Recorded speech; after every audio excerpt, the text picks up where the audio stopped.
মুহূর্তে দেখো অজিত মাইতি ঘিরে ধরেছে গ্রামবাসীরা, কার্যত অজিত মাইতিকে ধরে মারধর করা হচ্ছে এবং এলাকার মানুষজন তারা কিন্তু কার্যত জুতো খুলে মহিলারা অজিত মাইতিকে মারধর করছে। তার পরিবারের সদস্যরা তারা কিন্তু এখানে এগিয়ে এসছেন তাকে নিয়ে যাওয়ার জন্য এবং এখানে রীতিমতো মারামারি চলছে, রীতিমতো ಹಿಂಸಾಚಾರ ಪೀಡಿತ ಪಶ್ಚಿಮ ಬಂಗಾಳದ ಸಂದೇಶ್ ಖಾಲಿಯಲ್ಲಿ ಶುಕ್ರವಾರ ಮತ್ತೆ ಪ್ರತಿಭಟನೆ ನಡೆದಿದೆ.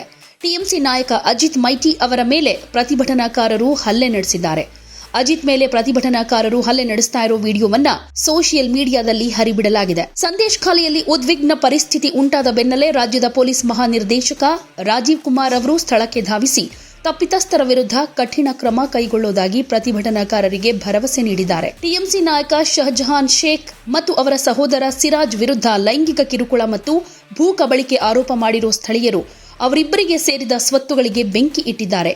ಹಾಗೆ ಟಿಎಂಸಿಯ ಸ್ಥಳೀಯ ಮುಖಂಡರ ಸ್ವತ್ತುಗಳ ಮೇಲೆ ದಾಳಿ ನಡೆಸಿ ವಸ್ತುಗಳನ್ನು ಲೂಟಿ ಮಾಡಿದ್ದಾರೆ. ಪ್ರತಿಭಟನೆಯ ವೇಳೆ ಸ್ಥಳೀಯರು ಮರದ ದಿಮ್ಮಿಗಳನ್ನು ರಸ್ತೆಗಳಿಗೆ ಅಡ್ಡಲಾಗಿರಿಸಿ ಅವುಗಳಿಗೆ ಬೆಂಕಿ ಹಚ್ಚುವ ಮೂಲಕ ಪೊಲೀಸ್ ವಾಹನಗಳು ಜಬ್ ಖಾಲಿ ಮತ್ತು ಸಂದೇಶ್ ಖಾಲಿ ಪ್ರದೇಶಗಳಿಗೆ ಪ್ರವೇಶಿಸದಂತೆ ತಡೆದಿದ್ದಾರೆ. ಉದ್ವಿಗ್ನ ಗುಂಪು ಸಂದೇಶ್ ಖಾಲಿ ಬಳಿಯ ಬೆಲ್ಮಾಜೂರ್ ಪ್ರದೇಶದಲ್ಲಿನ ಮೀನುಗಾರಿಕಾ ನೆಲೆಯ ಬಳಿ ಸ್ವತ್ತುಗಳಿಗೂ ಕೂಡ ಬೆಂಕಿ ಹಚ್ಚಿದೆ.